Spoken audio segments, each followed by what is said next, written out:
Today I'll be filming the Reading Habits book tag. It's another tag. I feel like it's a good way for people to get to know me a little bit better. So that's why I'm filming this tag, and I'm excited to do it because I'm excited to do tags. I love doing tags, but I'm a geek, I know. Do I have a specific place for reading? I kind of answered this in the last tag that I did, but basically it's just honestly in my bedroom, whether it's, you know, here in Florida or back home in Nebraska. Basically it's usually just in a bedroom setting, or like I'll read in my living room, or when I'm at school I read audiobooks on the bus during my commute to school, so that's where I typically read. Bookmark or random piece of paper. I am like 1,000% a bookmark person. I just have never, I guess I've never used a random piece of paper because I'm always with a bookmark. I have like a few select favorites. I will show you some of my bookmarks currently. People think I'm very much a nerd for all these bookmarks that I have because they're kind of geeky, but this one is a Jacob bookmark, and I swear my two Jacob bookmarks that I have, my friends bought me both of them. Yeah, one of my friends bought it because one of my friends bought it for like a gift, and then one of my other friends bought me one because we went to meet Dr. Cullen from Twilight and we wanted something to sign. Even though we didn't have him sign it, she still bought it for me anyway. And here's the other one, the other Jacob one. I mean, it's also Taylor Lautner, and Taylor Lautner is not like ugly, so I mean, you're kind of winning. I just bought this one recently. I usually like stick with my favorite ones. It's basically just, it says book and then gives a definition of book, and yeah. And then this one is one I use basically all the time because I just switch it through my books, and it is A Fault in Our Stars one. Some infinities are bigger than other infinities. Yeah. So like I said, I basically always am using bookmarks. I watch a lot of people do this tag and everyone's like, oh, I dog ear my books, and I of course always cringe when people say that because I can't stand when people dog ear a book. Yeah, but I mean, I can understand people use random pieces of paper. That doesn't bother me people use random pieces of paper. I just always have a bookmark with me, so I've never really just used a random piece of paper. This next question asks basically whether I have to finish at a chapter or whether I can just stop in the middle of like a chapter. I can do both really. I always have sticky notes in the front of my books. Like whenever I'm reading books, there's always sticky notes in the front cover. So like if I do stop in the middle of a page, I just sticky note it. So that's why I don't want to say little dog ear books, because you can do that with any book. Like, and even my past books, sometimes I just don't take out the sticky notes. So like when I give them to friends, they just permanently have sticky notes, and they can't have an excuse why they dog eared the page because there's a sticky note right there for them to use. Maybe that's my strategy. That's not actually my strategy, but I'm going to say that's my strategy from now on. So people don't have any excuses if they use my books to dog ear, because I gave you bookmarks right there. But yeah, to answer the question, I can stop in the chapter or I can stop in the middle of the page. It doesn't really matter. Do I eat or drink while reading? Yes and no. I mean, I can. I don't often. I mean, I usually am like laying in bed, so like having a drink in my bed won't really work because I don't really feel like spilling all over everything. So usually I don't. It kind of depends on what setting I'm at. If I'm, you know, sitting, eating, reading. Which also, I want to show you something else that I use because of that. People, again, are going to realize how dorky I am once I show you what I just grabbed. But this is something I asked for, and I got this for a Christmas gift 2 years ago. I mainly got this for, like, studying and reading and stuff, because I didn't like looking down at the table all the time, writing notes and stuff for books, because it just kind of hurts your neck after a while. It's just not a comfortable position in general. And so I have this handy dandy tool. It's basically just they call it a book stand. So you just put your books in these little clips right here, and then you secure the book, and then you can read it. Sometimes I've honestly used this with regular books. I prefer to do it with hardcovers because you can put paper back in here, but I'm not one to bend the spine. But if you kind of play with it a little bit, there's a way that you don't have to bend the spine of the paper back. But I absolutely love this thing. They're on Amazon if you're ever interested in them. They're just book stands, and they're like $15, but they're so nice. This is a really lightweight thing, but this can honestly hold like really, really heavy textbooks, and then it has like a little adjuster at the back, so you can, you know, have it any sort of height you want, and I love these things. So I guess if and when I read and eat, or if I want to read and eat, I use this to do that, to make it easy for myself so I don't have to like be staring down at the table. This next question asks music or TV while reading. It kind of depends. I mean, I usually don't.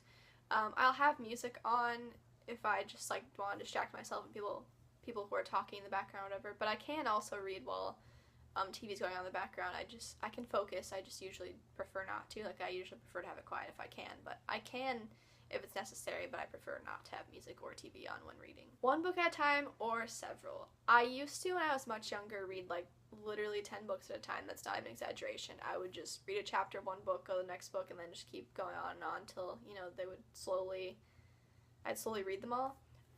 But now I'm definitely one book at a time. I don't want to have to read multiple books if I don't have to.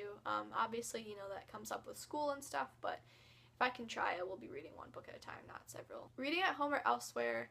As I've said in previous tags, I can read at home or I read in the car sometimes.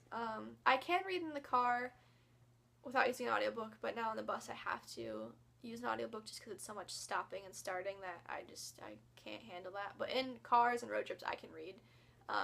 And I can read, you know, anywhere else. And I usually bring a book with me, so like if you're waiting somewhere, you can just read a book. Read out loud or silently. I used to like laugh at this question because I was like, who reads out loud? But at the same time, I understand why it's helpful. My roommate helps her study if she reads out loud, so she reads out loud, and I get why it's helpful, honestly.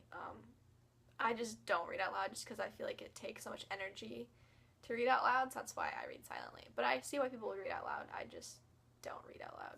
Do I read ahead or skip pages? This question, I was like, who skips pages? Like, why are you reading the book if you skip pages? But I do understand why you would. You know, someone was saying, you know, if the description of a certain random object is taking too long and you just want to skip through it. But I don't read ahead or skip pages. I don't. I can see why people would. I just can't see why I myself would ever do that. But that's just me.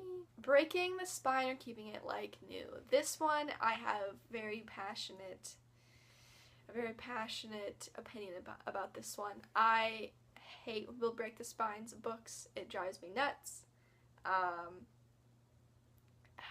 It just drives me nuts. I can't. People know, I've written posts about this, blog posts, and like when I wrote for a newspaper and I wrote a post about this. I'm super OCD about my books, and I am very much aware that I am OCD about my books. I have people have a book test when they read one of my books. I know that sounds like I'm psycho, which I get that, I understand. But like, I don't like people break the spines of books, and I will go into why that is, but like, if this was a regular book, like, I mean, hardcovers are different because hardcovers have, like, a better spine. They're harder to break. So I'm not as, like, picky about hardcovers because the spine is hard to break. But paperbacks, like, I try to keep them in new condition. My mom makes fun of me because she thinks that I can only open the book, like, literally, like, this much. And that's not true. I'm not that, like, insane. But why I feel that way is because I'm a firm believer in that all of these books that I own here, I'm not going to be, some of these books I'm not the first owner of these books, and in most of these books I won't be the last owner of these books. Like, they won't just disappear after I have them. You know, I hope to someday other people can read them and enjoy them like I did, or other people, you know, I can give them to my children, grandchildren, nieces, nephews, whatever. I'm a firm believer in that, so that's why I think it's very important to keep your books in good shape, because I know I'm not the last owner of these books, and that is my philosophy of why I don't like breaking the spines of books. I know that I won't be the last person to own them. Like, I hope to, you know, donate them. My friends read them. I hope to donate them to, you know, causes so other people can read them. And like I said, I take good care of them because a lot of these books are used books that I'm now able to have because someone else before me took good care of them. So I want to do that for someone else, and that is why I don't break the spines of my books. Do I write in my books? I was up until high school, I hated people, like, not hated people, that's, okay, Kylie, that was a little extreme. I don't hate people who write in books, I just could not do it myself, and I didn't understand why people would. Then I got into high school, and I didn't have much of a choice at that point. I had to write in my books because we used to have to, like, in high school, like, print out our annotations of books so that the teacher could, like, grade them, which is weird to how you grade annotations of someone, I don't know, but he wanted us, you know, to keep our thoughts in the book. So I basically had to write in the book, and so I have written in some books. Do I do it personally on my own time? No, like, I don't like to mark in a book if I don't have to, but for some reason, I think when I go along with reading, I'm going to someday like have a original copy of a book and then the second copy of a book, and like the first copy have like favorite quotes highlighted. For example, I did that in Perks of Being a Wallflower, and that's like one of my favorite books. I did that with that book because I really wanted to remember all the quotes that I loved. So I can see highlighting in some books, but like every day me reading, I don't write in books. That's the two sides of that answer. I have no one to tag because I'm a newbie on BookTube. But if anyone's watched this and wants to make a book tag, make a tag video, feel free. I would love to see everyone else's tags. I love watching people's tags, like even if they don't read the books I do. It's just interesting to see the different kinds of readers that are on BookTube. But yeah, if you want to make a video because you saw this one, that would be wonderful, and you should do that if you feel obliged to. But that is all I have for you today. I will see you next time, and thank you for watching.